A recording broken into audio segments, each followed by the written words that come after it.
So our next guest is with us every week, but we are never any less excited to see her, Miss Michaela, our resident psychology specialist.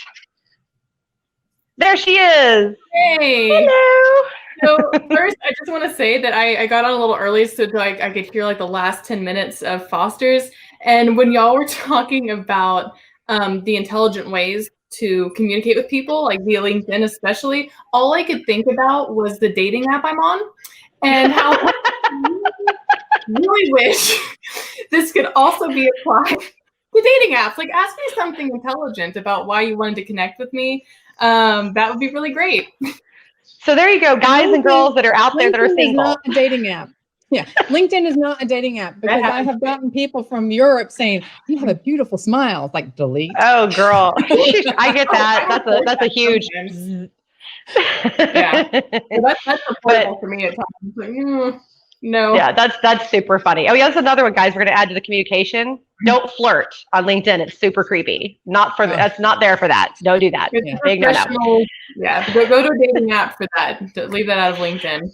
Absolutely. So Michaela, you're always on. We always kind of have different subjects with you, but today, we're focusing on moving out of COVID and what we're going to expect and staying motivated through all of the pandemonium that's happening right now. There's been so much. But the first thing I want to do with you is talk about, and we've done this before, how the job seekers that have been laid off for months now, that are starting to see more jobs come on and they feel pressure because they see these positions coming on. I want to kind of get your take on the pressure that they're feeling and an effective way to deal with that and to move forward. So first I want to understand a little bit more about the pressure. When you say pressure, where exactly is the pressure coming from? Do you see it as coming from the pressure to get a job? Yes. The pressure to get a job, the pressure of having been laid off and you're sitting around your house for forever. Susan, you can take this one. You tell her what it's like. Yeah, please. Help me understand. Absolutely. When you're out of a job, first of all, my personal experience is when I first left and COVID hit, I had this whole FOMO thing kind of going out, this fear of missing out, that all of my communications friends and colleagues out there were having, okay, so here's the communications geek in me coming out. They were having fun getting all of the strategic communications out. So there's the pressure of you're missing out on a unique opportunity to use some skills that only get used a few times. But then there's also the skill of, you sit there and say, okay, I'm watching my bank account go down. And there is a stigma with being unemployed that really shouldn't exist, especially in a time of COVID, because so many people are out there that it's not anything to be ashamed of. And I think that's something that people have to keep in mind for their own benefit, that it's, unless you really did something bad at your company and it is your fault, it's not your fault. And try not to take it personally. But there is pressure to get back on there because of the stigma. Yeah. Okay. I'm glad you brought that up. There is a lot of shame. There's a lot of shame and self-judgment. Specifically, I see as a lot of self-judgment that other people still have their jobs. The belief seems to be there must be something wrong with me. And I think first and foremost, the most important thing, as hard as it can be to do, is while those voices are going on in your head, also remember to give yourself grace. You're human. And I want to be very careful here not to say that I want you to just change the way you think. No, because that's not realistic in my opinion. It's not realistic to say, oh, I'm just going to stop judging myself. No, that's going to happen, and it sucks. It does. It hurts. And I think amidst the self-judgment, amidst the stigmas that are inevitably in this society, you can still find grace to yourself too. Like, okay, this is happening. I feel really cruddy about it right now. And I can also recognize with it, so you have these two things, I can also recognize with it that it's out of my control. Right. Absolutely. And how do you then, after you recognize that, how do you then or what are some recommendations that you have for staying motivated to do the job search despite those feelings? So this is something I did a lot of thinking about, and actually right before I got on to do this with you guys, I remembered something in one of the books that I've been reading that I really like a lot. It's by an American psychiatrist known as Irvin Yalom, and I love him. He has a lot of love for me in my heart, and one of my mentors. He doesn't know it, but he is. And in his book, at the very beginning of it, chapter 1, he talks about instead of removing barriers and removing obstacles, or sorry, no, what it was is instead of like changing yourself to like instill hope in yourself and to keep pushing yourself to move forward, instead you look at the barriers, you look at the obstacles, and because those are a lot easier to manage than the like, well, I've just got to keep pushing and pushing and pushing, and I've got to change and be something other than what I am. So the first thing I want to say is, as far as staying motivated, then is what are the barriers? And I would ask you guys that, like, what are some, Catherine and Susan, what are some barriers that y'all have seen as far as staying motivated? Susan, I'll let you start with that one. You know, every time you get a reject letter, even if it's not anything that you interviewed for, it was just the initial, it knocks you back a notch and kind of, says, well, dang it, there goes another opportunity that it's not going to, happen. But it's such a unique time right now because not only are we looking for a job, but we are isolated because of the quarantine. And that is having a huge impact on mental health. And you need to continue to reach out. So like all of my friends from my old company, I see some of them on here today, but we text, we get together for lunch, we call each other, and my friends are amazing. They are very uplifting and very supportive, and they really just make me feel so good. I have an accountability group that came out of one of Andy Cook's workshops, and we get online, and if someone's having a bad day, they sit there and say something about it, and everybody jumps in and builds them back up. That's how I keep motivated, because that prayer, an awful lot of prayer. Every morning when I go on my walk, I don't really even call it a prayer. I'm having a conversation or sometimes a debate with God. That,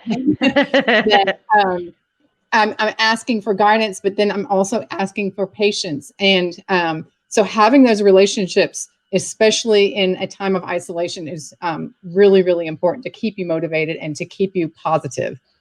100%. Yeah, and that barrier that you brought up, the first one is self-doubt. When you're talking about getting pushed back, and what I really heard in there was a lot of self-doubt. And then, the isolation, that's again something that it's outside of our control. We can't do a lot about the isolation, and you have found beautiful ways to maintain a support system that builds the self-doubt back up. And right there, and I just sort of want to take that snapshot of the self-doubt, and that was the barrier. And you took a moment to just sort of recognize it, like, okay, this is happening. What can I do to support myself? And that's one thing I was going to talk about is really when we look at barriers, a lot of times we see barriers and obstacles as bad. We judge them so quickly as bad. It's a need. And when you have self-doubt, you have needs that are not being met, and that will take the forefront of your mind. That it starts trumping everything else, because if you're drowning in self-doubt and trying to be motivated, that's not going to work out so well. So to then be able to stop and fulfill that need and get the support, like we talked about, whether you're with your friends, communicating with your friends, or going on a walk and talking to God, you're finding ways to fulfill the needs that aren't being met. Right. And I think too, as people move forward and COVID is slowly starting to lose its effect on the job market. It seems odd to say that, as Foster brought up, when the economy still isn't that strong. But guys, there are more landings, as we call them. There are more people getting their jobs right now. There are more jobs out there. Companies are starting to reopen positions and interview and all of that. So as COVID starts to weaken its hold on the job market, using some of these techniques that Susan and Michaela are discussing to not only stay motivated for your search, but also to remember your worth. Okay, guys, that's so important. Don't let go of that just to try to get something. And it's okay to say, I need something for now, and I'll keep looking for my dream job. That's okay. That's not what I'm talking about. You know, if you need something that's for right now, get something for right now. There is nothing wrong with that. Okay. But don't sell yourself down the river either. Okay. Don't work for a company that's immoral. Don't work for a company that's not going to treat you right. And feel free to negotiate. We talked about that earlier. Step up and say, no, this is what I'm worth. this is what I can do, and this is why. And always tell people why, by the way, in a negotiation. Don't just say I want a bigger number. Tell them why you're worth it, and make it a reasonable investment for them. But I think it's very important to use those same techniques to keep furthering yourself and furthering your purpose and furthering your goal as things kind of keep progressing. So Michaela, one thing I also wanted to ask you about is, as people return to work, so people are no longer furloughed, that type of thing. And then we have all this complication with kids, where these poor kids, you know, half of them don't actually get to go back to school. Some do and some don't. It's just this whole pandemonium, right? And I'm seeing a lot of comments about guilt from parents about having to return to work at this point, which I found very interesting. I was actually kind of surprised to see that. But I'm seeing a lot of parents that have now gotten used to being home with their children and having that connection. And now they're missing it, and they're sad, or they actually feel guilty. I've actually seen people post about guilt. What's some of your advice about coping with those feelings? Well, first, as far as the guilt goes, what I imagine the guilt would be around is some form of like abandonment or belief that there's some sort of, not even well, yeah, with guilt, I guess abandonment would be probably close to what some of those feelings would represent. Otherwise, the connection is very important, and I think that you know, with COVID has come a lot of understanding that we're not going to return to a normal. We're not going to return to what was. We're returning to a new normal. And yes. I'm very glad you brought this up, because now I'm starting to sort of conceptualize. I wonder how schools may even start changing, because you're right. There's been a lot of parents who've been able to stay home with their children, and they've been able to connect more with their children in a lot of ways. And yes, it's been hard for the kids as well. I digress. I just, as far as advice goes, which one would you like for me to address first? The guilt, lack of connection, which one? Pick one. I see them as sort of different things. I sort of got off on a tangent. I'm sorry. It was that I had not considered that aspect, and it just really resonated with me. As far as the guilt goes, again, it's going to be there. There's not... I always say it, and I sort of stopped and I say it because I didn't want to say it again. Be patient with yourself. Be gracious with yourself. Understand that you are doing the best that you can with what you were given. Everything is topsy-turvy. We're all doing the best that we can, and it's okay. Right. And Susan, as a mom, what would you expect from your employer to change, in order to accommodate some of these needs, like a child that now has to be schooled from home, and maybe not a teenager who can kind of take care of it for themselves, but a younger one? What would you expect? Well, it's even with my middle schooler, it's kind of interesting because in the school that she's going to, they have 3 weeks of virtual training, virtual academy, and then if you choose to go face to face, you can. Now, my child's an only child, and she's tired of this face. She's tired of hearing me breathe. So she's going face to face, but there's things like they are not allowed to have lockers. So they are going to have to carry in their backpack all of their textbooks and all of their supplies and their lunches. And my daughter plays trombone, and we live a mile from the school, and there's no bus service. So I need to make sure that I can go to get her to school and get her from, because she can't, that's just, especially when it's 102 degrees out, she can't be carrying all of that to school. So there needs to be flexibility. I understand that companies have found that this work from home has worked.